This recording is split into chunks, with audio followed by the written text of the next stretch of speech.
In 1570, Pope Pius V mandated that the Mass codified by the Council of Trent be the only Mass, with a few exceptions, celebrated in the Latin Church.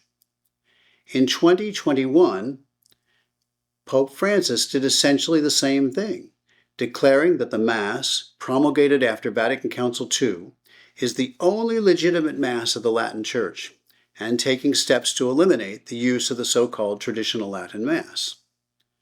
Are these essentially the same thing?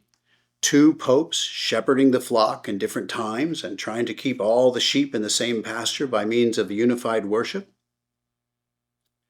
No, they are not even close to the same thing. Stay tuned, and I'll explain.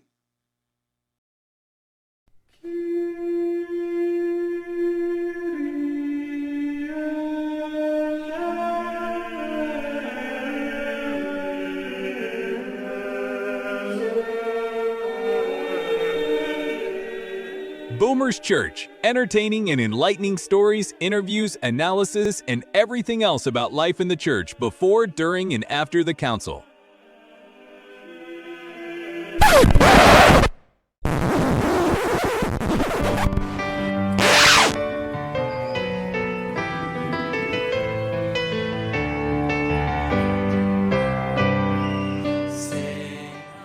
Boomer's Church with your host, Edward Schaefer, starts now.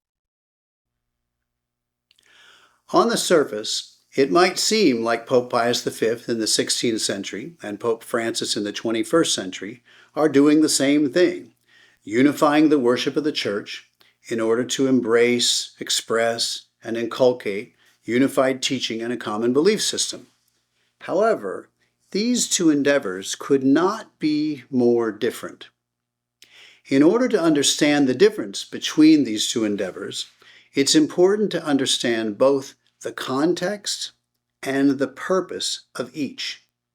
Let's begin with the context surrounding Pope Pius V's declaration mandating a single Mass throughout the Church. The full video of this episode is available only on Pelican Plus. You can use the link and code in the description below to subscribe with a discount and benefit the Collegium. Hope to see you at Pelican Plus.